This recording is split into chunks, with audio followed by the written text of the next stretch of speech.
Thanks guys, welcome to LA. We're at the Rey Theater. We're Maximo Park, just doing their soundcheck. So you're touring in support of your new album, National Health. Yeah. Can you explain a bit about the album? I think it's a progression, a kind of natural progression. We had a bit more time to make this record. We deliberately tried not to rush into it, and I think we've ended up sort of cherry picking the best of 3 albums that we've made, 3 quite different producers, and we've added new ideas into the mix and come up with something that's probably our most diverse record yet, and it was something that we thought was very strong. Yeah. That because it had all of those elements in that we thought were the better parts and the kind of more quintessential parts as well of our band, the things that we are good at. Because obviously on each record you want to try different things out, otherwise it'd be a good band, I don't think. You're playing it safe and it'll be boring for everybody concerned. You know, you've got to try and challenge yourself. Let's apply that to life, you know, not just making music. So yeah, I think it finds us at a place where we've consolidated some things about our band and kind of realised a few things about ourselves that, you know, what we are good at, and at the same time it adds new things in there. You know, we've never done stuff like Unfamiliar Places, which is a big song. Yeah, I have to say that's one of my favourite tracks on the album, because it's a bit different from, you know, the normal sort of powerful stuff that you see. Yeah, so yeah. It's got a good sound to it. Yeah, I mean, there's other tracks like This Is What Becomes of the Broken Hearted, which starts off with a piano intro, which we've kind of done before with stuff like Your Urge, but it goes off into a kind of synth pop kind of moment, and there are moments like that on the rest of the record, like Wolf Among Men and Lips is almost the kind of techno song in a way, you know. It's an interesting start to the album, and it's almost like a classical piano ballad. Yeah. That's quite an unusual way to start a Maximo Park album. I think that and maybe Unfamiliar Places, 2 moments. I think there's a certain confidence that we've, looking back at what we've done and sort of become more aware of what Maximo Park is. I think when you first start the band, everything's very, you know, you don't sort of think to what happened together for a while. You know, you've got 3 various B-sides. You can look back at it and kind of take a step out of it and try to Park is, and I think a certain kind of confidence comes in realising who you are, you know, where you fit in and do things that people don't do. And so that allows you to, you know, that confidence allows you to kind of, in that template, really push things a bit further. So I think this is why our album is this album is the most varied. Yeah. Because we're more extreme than we felt able to do in the past. And are you given that luxury of time and space by your level for me to do that? Or? Yeah, and there was no pressure. We knew that we needed to take a break. I think after 2, we felt like we'd done this cycle, you know, in a row and carry on doing it. We needed to take a step back and, you know, and then come to it with an approach. You know, just question, you know, why you do an album in the first. The world needs there's a back album, and you know what. I'm coming back to it, having taken a break. And Paul did a solo record, and this record we did a silent film, and kind of for the first time taking a step back. So when you takes a little bit longer to adjust, and everyone's got different, and also you feel like there's a kind of a sense of, you know, you've done them out and you know whether people. I'm sure they do. I mean, you've still got lots of fans out there. And just listening to the soundtrack was pretty awesome. Yeah. Is it just coincidence that all your albums have 3 words in the title, or deliberate plot? Well, it's kind of, they all have a ring about them, and it's like, why is an album usually about 40 minutes? There are certain things that just feel right and kind of have about them, and you know, we've toyed with a few other different kind of things, you know, just having a 1-word title and things like that, but in the end it felt a bit different from our other album titles. The other album titles were kind of almost like a trilogy of titles that fit in together, you know, that had a ring about them, and the new one is more bold and it's like da da da da, you know, whereas the other ones were like da da da da da da da, you know. There was in terms of the kind of rhythm and the syllables and all that sort of stuff. This one is as bold as we can get. Without being too specific, you know, again, the national health could be anybody's national health, and the beauty of our songs, they have a very specific quality that comes from real life, from real experience, and that you can buy into. You know, when you listen to our songs, I would like to think that you're aware that they come from the heart. You know, they're from viewing the world in a certain way, but at the same time they're not dogmatic. You know, they're really open-ended in a certain other way. They have a universal quality where somebody can listen to it and say, okay, this could be my life. Certain lyrics that are maybe more specific. You get to a chorus of the National Health and it says, you know, I wouldn't bet my life, but maybe things, you know, and anybody could grasp onto that concept, even though the first line is "And is ill and it is not alone." Again, that says, yes, I'm talking about England because that's where I'm from, and there is a truth to the lyric. But it says it's not alone. You know, it casts it wider. Lyrically, it's not about this person's world. It's like, you know, there is another world out there that is also suffering an economic, broader social problems. I was going to say, when I heard the title, I immediately thought England, you know, the National Health. Oh yeah. And then, but when you delve into it, you know, there's all sorts of other things going on in there. That's the thing, it's like a hook, and that's the thing. If you do make it too specific to that time and that place, power of the record, you know, you want something that's going to be relevant to someone in 5-10 years' time. Yeah. Do you think where you're from, or where you formed the band and started your musical lives together, does that form the sound that you make or the lyrics you write? It does, but at the same time, it's not a conscious thing. You know, I think wherever you come from, you inevitably, with your surroundings and your environment and the kind of the people you've been in contact with, or, you know, there's so many different factors that are making a record. I think, you know, we weren't necessarily that aware of what we were doing, but then you realise when you first starting out and people are sort of latching onto an accent, or you know, they're sort of putting you into the category of a northeastern band or a band from outside of London, you know, kind of quite a broad category. People were saying, oh, there's lots of bands from outside of London doing things. You know, and you get put into a category with people that you have no real geographical relation to. But at the same time, you know, as I say, it's maybe something, and the more that people talk about it, the more that you're aware of it. So in some ways it goes on to form your idea of yourself even more. You know, I do feel almost responsible for you know, reflecting well on the Northeast, because I'm aware of the fact that, you know, it's generally ignored in terms of media in general. You know, nowhere near the centre for media. I think things are sort of diversifying now with lots of stuff. You know, you know, it's an issue that needs to be kind of raised, and we do it in a very sort of subtle way, just by being ourselves and being individualistic and saying, you know, people from the Northeast aren't stupid. You know, people from the Northeast believe in a romantic ideal of the world. It's not sort of cloth whippets, and yet, you know, that sort of thing was still mentioned in we went around the world, and, you know, in some ways you're there to dispel myths. And not all of us are from the Northeast, but we've spent a good portion of our adult lives there, and you know, Lucas is probably aware of this as well. You know, the kind of it's something that's part of that surrounds your band in the end. I think I found when I was living there, you see all the faults or the problems. Once you get away from the area, you're quick to defend it. You know, and you see the good points about how long you want to defend it. You stay good for it. And was it a conscious effort you do sing in your local dialect, your local accent? Was that a conscious effort? Because there's not many people do that, really. No, definitely not. It was something that was just it's the only way that I could have done it. I don't know how else I could have done it, and I didn't think it sounded particularly good. You know, I thought, oh well, it sounds quite blunt and kind of aggressive in some ways, and certainly not very refined. You know, in terms of voice as well. You know, the quality of my voice is probably forceful rather than subtle. But, you know, hopefully on the new album you change, and your voice changes, and your attitude to how you can do things, and, you know, being a bit more subtle and stuff. I think it's quite interesting how things start off. But the accent is one thing, not going anywhere unless I start to change my accent. People do when they move away, and they have different surroundings and people. You know, it's true. It's, you know, I studied linguistics at university, and people have that natural tendency to kind of move towards each other in dialect. They want to understand each other.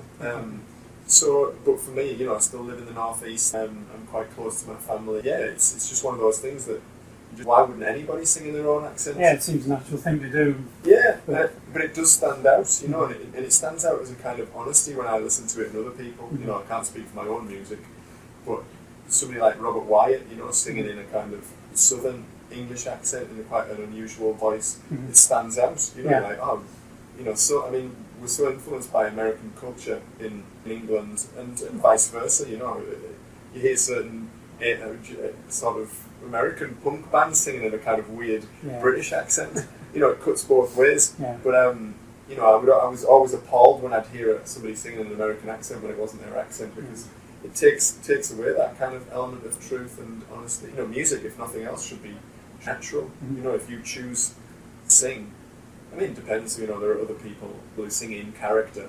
That's a different matter. But if you're trying to talk about feelings and you're singing in an American accent when you're from Birmingham, then you know it doesn't make any sense. The thing I like about your music is that it paints a picture, and for me, when I hear the songs, you know, I hear phrases that I would never hear anybody else singing, like "I'm all over the shop," or on the latest one, "I went to the council." And you don't hear that over here, so painting a picture of English life, which I like.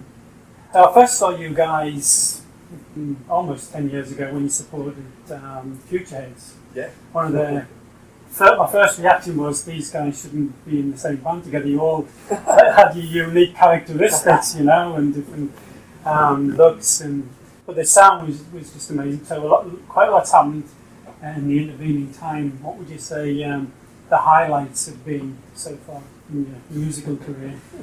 Well, there's plenty of both, you know, and you really appreciate the highs when you go through the sort of barren patches. It's very difficult getting these 5 quite different personalities on the same level, you know, just trying to talk about the same thing, trying to find a unity. But the thing is, when we get it, you know, it feels right. It feels like this combination of 5 individuals that we were very lucky to stumble across it, become our lives. I mean, the fact that we're in Los Angeles playing our songs to hundreds of people is more miracle, you know, considering who we are and where we're from and all the different factors. Well, we've been on a small label in Germany, you know, this album's a bit different, established ourselves now, which gives me a lot of pleasure, because I like it when the outside act or people who a bit of a left field place. You know, we talked about pop music and it's how. I was going to say, when did you have a milestone when you realised you sort of made it? Because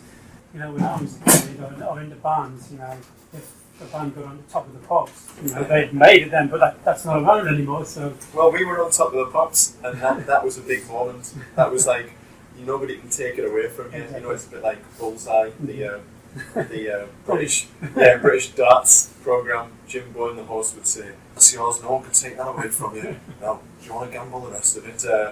You know, gamble their prizes." But that's it. Once we've been on top of the pops, and you can kind of see it. And you know, that's one of the kind of things away from the sort of spotlight that really gives me a lot. You know, in it, they can. Success for me is writing a good song, playing it to maybe 12 people in loving it, and you go home happy, or write another song, and it, you know, that's day's work. Whereas, you know, your parents have paid for you to go through university these days, a lot of money, and and they're always like, "Are you sure about this?" And for them to see you're on the top of the pops and a real yardstick for them, and you know, to be nominated for the Mercury Music, things like that, they're a bit more kind of establishment that are very important to us. You know, they're not ultimately, you know, then important as playing a great show to 10,000 people. It's that you need reach more people, and it's great that they happen, but they, in and of themselves, they're kind of a little bit more detached. But yeah, sort of personal thing on meeting people I've met, and kind of the way that the band kind of impacts R&B without the band. Was there there's thousands of bands playing bars and pubs everywhere. Was there a particular time when you knew you were onto something, or you just plugging away there until? I think we knew from when the final all joined the band. I felt that I didn't know. You know, it's not not that you know that you're in the city one. So there was a period of, you know, don't know where what you're doing really. There's no band to try and, you know, things that you should do. You just play around. You play in Newcastle. And what sort of venues you playing? Just local pubs? Just pubs, anywhere that would have us. And I would say all of us played in every, you know, name whatever hall that there is. And, you know, then we, you know, had this idea of doing a set demo that we recorded ourselves and funded, and there was no kind of planning. But you don't know. You don't know you're going to make it. You're doing something a bit different. Yeah, it's writing a couple of songs it where has its own momentum. when you obviously first in a room, this could work, but it's still very formless. It's taking, but you know you're onto something. But then it's when you first write songs. When we wrote Apply Some Pressure, Going Missing, Graffiti, it was like Limb Song. It's like basically our first album. We'd written that. We wrote a song for an art exhibition where Krubat thought we had it was kind of lying around, and we were like, well, let's just give it to our mates for their art exhibition, and they're pretty good. It had spoken word on, but we didn't think we'd get away with it because we were just Can't do that in the pub in Newcastle. yeah, you probably walk out with fun, with a bit of abuse. But that was it. It was like we were doing things a little bit differently with other people, and you would play these out, and people would be kind of getting really excited about them as if it were telly or on the radio, or you end up starting to look outside yourself a little bit and kind of look down at it and right, an album is taking shape. Ideas in bigger people are on the phone. People. I mean, a guy called Mick Shiner who kind of helped us sort of make the 7-inch. In a kind of way. He was like, everybody puts a record out. And we always wanted to put that. Just it's these kind of discussions with people where you sort of think, yeah, let's do that. Half of our plan was formed in the head of pub in Newcastle. You don't think of it as a grand plan at the time. You just do one thing, then the next, and it's been the same ever since. Even this year, I don't look at it as a big year of gigs because otherwise it would feel quite dull. I just take every day as it comes and try and make sure that gig's as good as it can possibly be. Then move on. It's gone quite fast, and all of the other things on the year you can kind of look back, and that's how I look at and go on. Has the songwriting, the process of songwriting changed over the years? Or the dynamics of the band changed, the way you write together? I mean, I think it's solidified in ways. Like I do the lyrics. It's like Dunk writes a lot of the songs because it becomes really easy to him, whereas Luke's has written more songs than ever. So they are quite a different process. They're quite different, but we kind of know how. You kind of know that it might be a bit tougher to kind of for the a longer gestation period for one of them. Whereas with just like really quick, and that nature of each person in the band has their own kind of musical personality. When Tom comes to put the drums on something, you kind of know what you're going to get, but then he always surprises you with how good it is, and you're like, yeah, that's very Tom English. In that sense, I do believe that we know ourselves a little better, but at the same time. It does always change, like. I mean, that's the thing, there's no definite process. We still what we're doing, but then you wouldn't want person to cause and then the next one. The band to collaborate and we can all write songs on our own, but we're writing songs that none of us would be able to on our own because we're all adding different surprises, all of us. Yeah. What part of the process? Recording, or is it the touring, or? It's a very difficult answer to answer because there are aspects of both of them that I really enjoy and both of them that are kind of dull and tedious. And that's the same with anything in life. You have to focus on those good. Touring is very physically demanding, mentally demanding as well because they're in past songs and you have to whip yourself up. They become almost a kind of weird extension of yourself, a kind of exaggeration, which I don't mind, because it helps people understand the songs. We're there to communicate, but it's quite a responsibility to have. It does look physically draining on there to see. It's tough, and if you say that to people, you're like, what, playing in a band is tough? Well, they obviously haven't seen it live. If they say that, you can understand that point of view. So you can't really say that it's a negative thing. Really, it is what it is. Songs force you to do so, infiltrates your body and your kind of mind when you're out there, and it feels like everything's there for that hour and 20 minutes on stage each night. So that's quite a challenge every day. But at the same time, I like challenges, and that's also the flip side of it. If you put on a show, people respond to you immediately. You can hear them enjoying what you're doing, and that's you get to see so many amazing. But the flip side of that is travel and put up with idiots in airports or air conditioning annihilating your face. On a regular basis. Like, we didn't sleep last night because we drive overnight in San Francisco, and we've got to do it again and make sure that it's as good as last night. Sound check. Yeah, it's all, you've got to tweak everything so that it's as good as it can be. So yeah, obviously that's quite a repetitive act. But being in the studio, it has those moments of real inspiration. It's great to sort of hear it being completed before your eyes. It's good to collaborate with people. I really enjoy working with producers, seeing what they can bring to the table, and just having your musical dreams realised. Yeah. It's an amazing experience. Obviously, there's a lot of waiting around, and the songwriting process, as we've already discussed, is long. Write a song by yourself, it's not necessarily going to be the best song in the world. You're doing it by yourself, and you just record it on your computer. You get that instant gratification, which in our band you very rarely get. But it's what you get at the end of it is potential, and so you have this kind of push and pull, being a bit fed up some days and being really inspired other days. But I do like, once the songs are written, being in the studio is a really amazing experience. Waiting around's fine because you book, you can go around the city that you're in, wherever you're recording or whatever location it is. Again, that's a kind of a blessing that a lot of people don't get when they're everyday jobs. This is really appreciate if you possibly can. Just sitting in the corner and wait all the time when you're recording and when you're on tour, when you're waiting for soundcheck to happen, you're waiting for the gig to happen after soundcheck. Yeah. You can try and lock out of that and be valuably. Then it's tricky. Then you put it in. You do little bits. I'd like to take you back to what first got you into music. When you were growing up, what type of music were you listening to? What made you want to, start a band or join a band?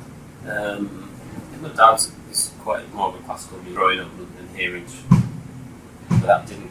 But then obviously as a teenager you grew up listening to. I could never. I enjoyed playing piano, but guitar, so music. And now I just started to the band Faith No More and the bands like Stereo Lab. But yeah, it's not until I left home the band might be a viable thing to do. All through university, I was.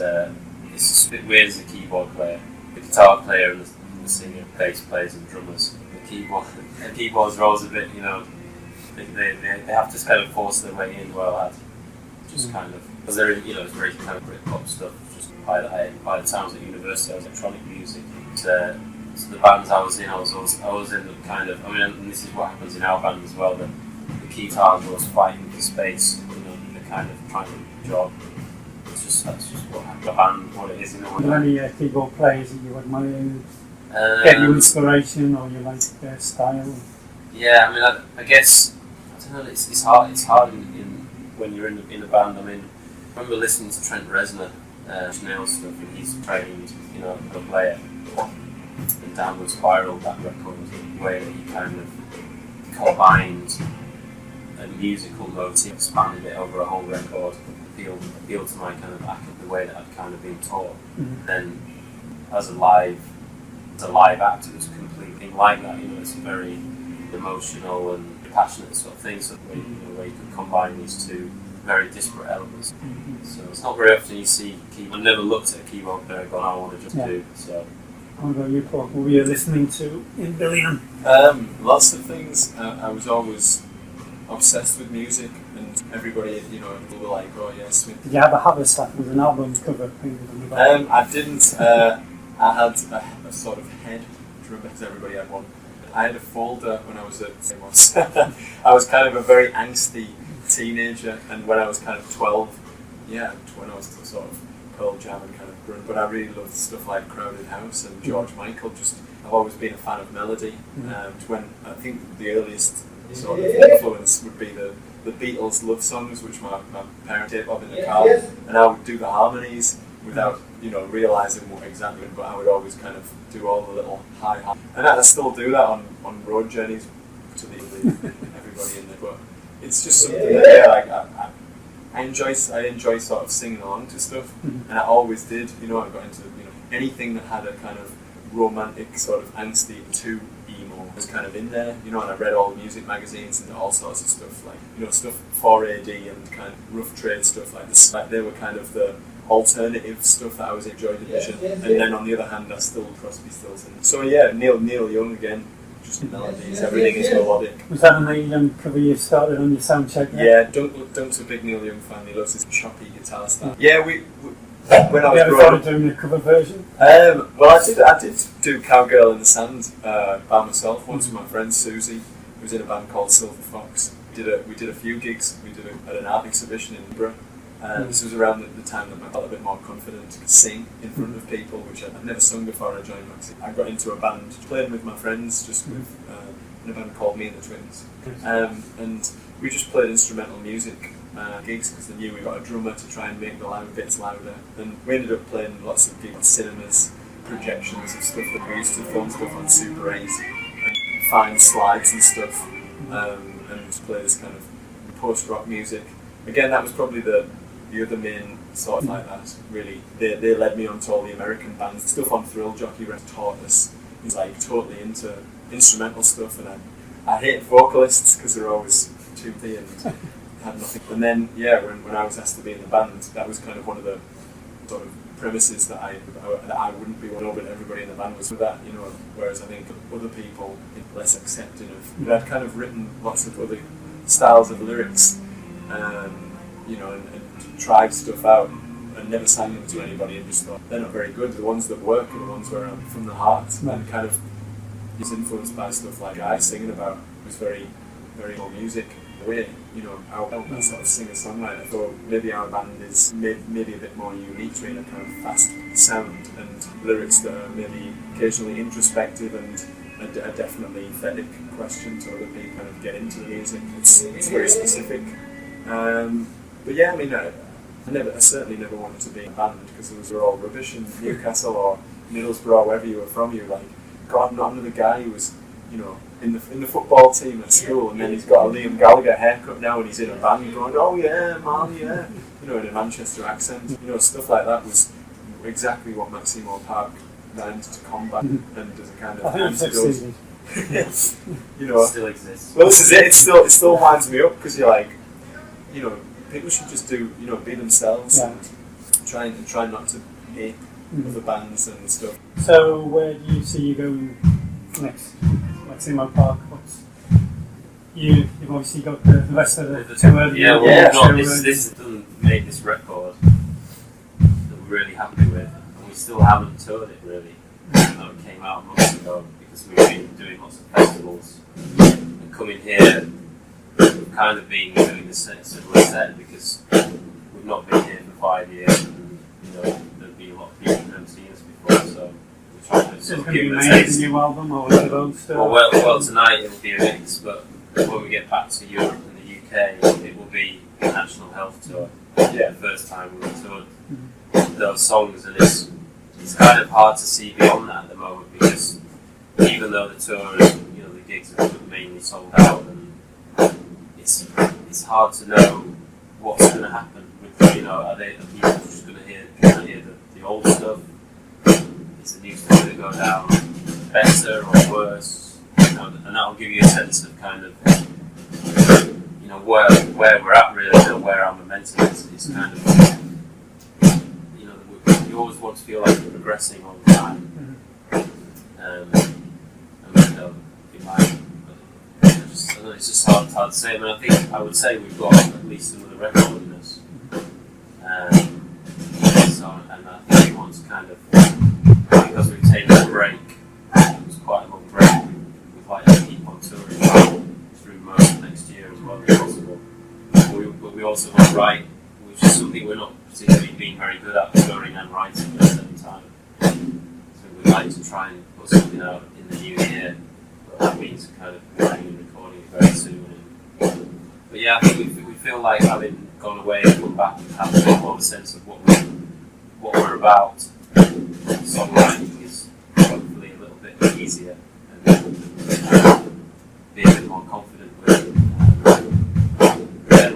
We had a really interesting experience recently where we went on the Express with Damon Albarn's kind of African musicians and Western musicians.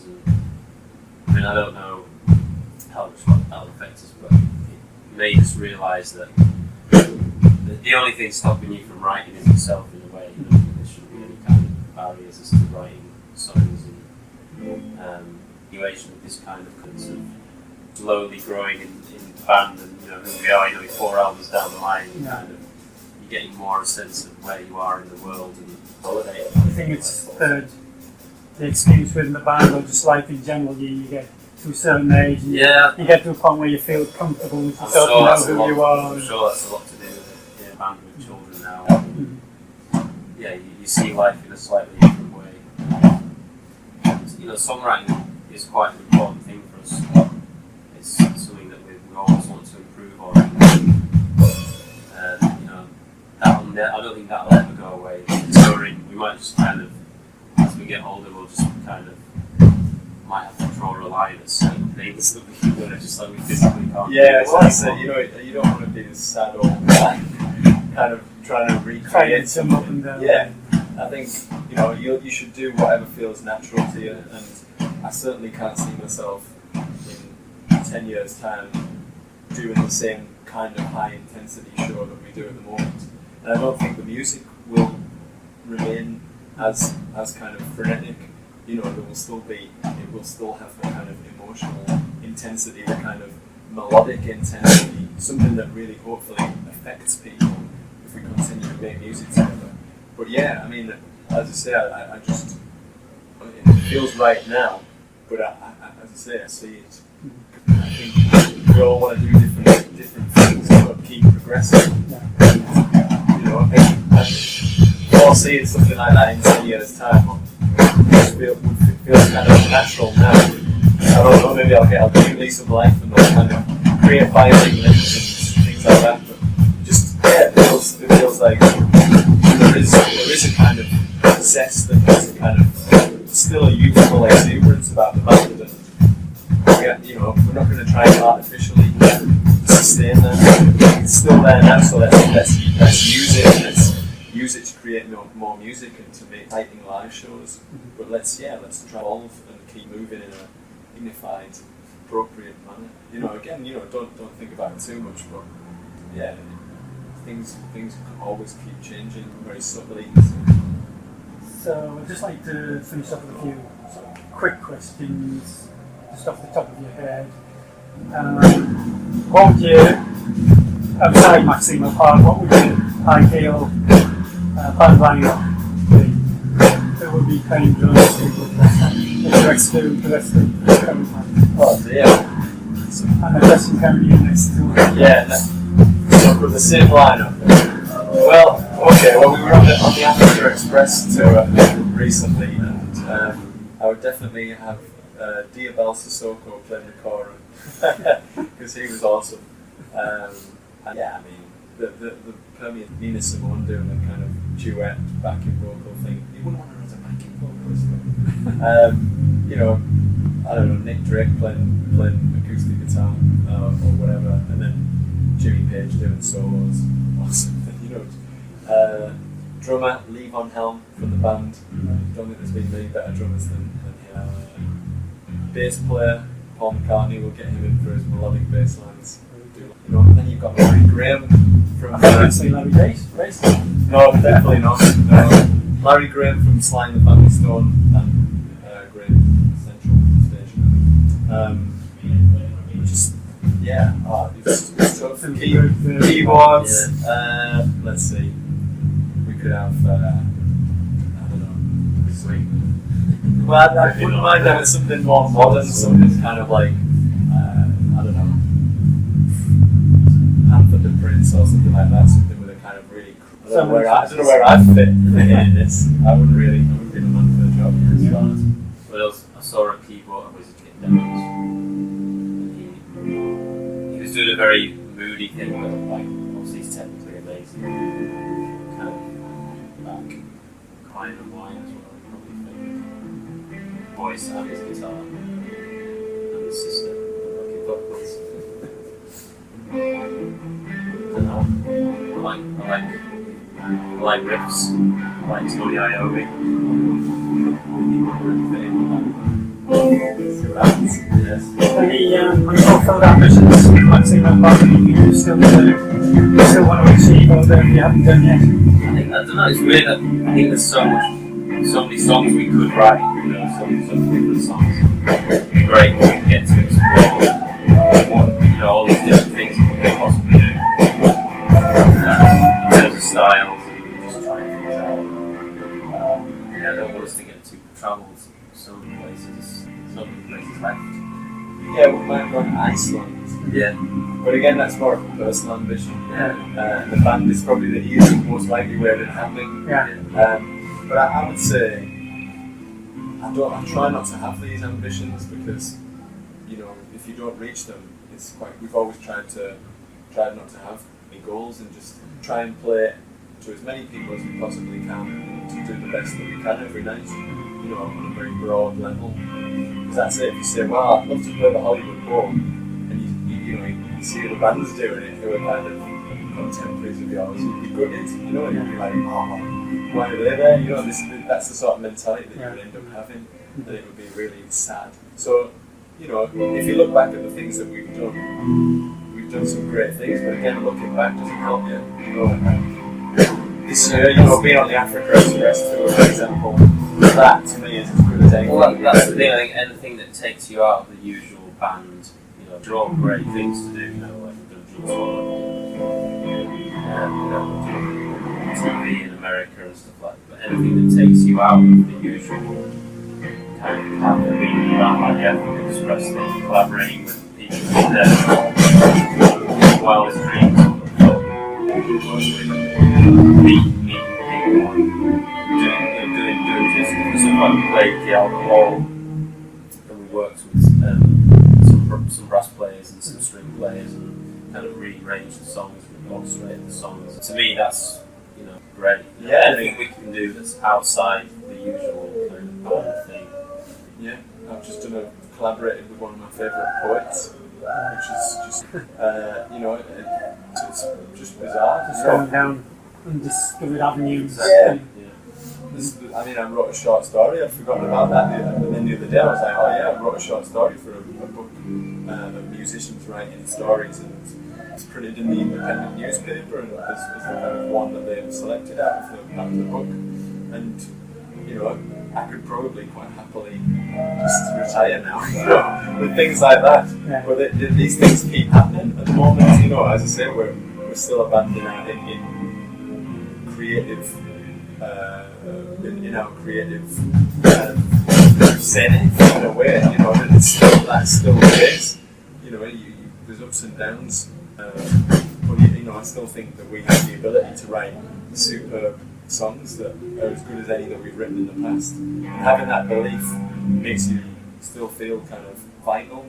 And as I say, all these other things keep happening, and so other people must agree. And in a small way, and go, yeah, these guys are worth, you know, collaborating with, or whatever. You know, people just take you out of your comfort zone. You know, doing solo records, but not leaving the band. You know, having your cake and eating it. You know, not many people get to do that, or are in a position to. And you know, you're very lucky, really. And you don't think I need to. You know, I'm going to do this, and it's going to be like that.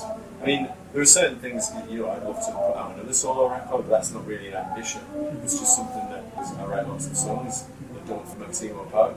You know, 5 people might buy it or something, but you know, it's not like an ambition. It's just it's kind of like a need. You know, it's like, you know, I want to write another Maximo Park record, and you know, I want it to be, you know, and that's thinking when you band that. I think it's time to be your best. Great. Well, long may your success continue.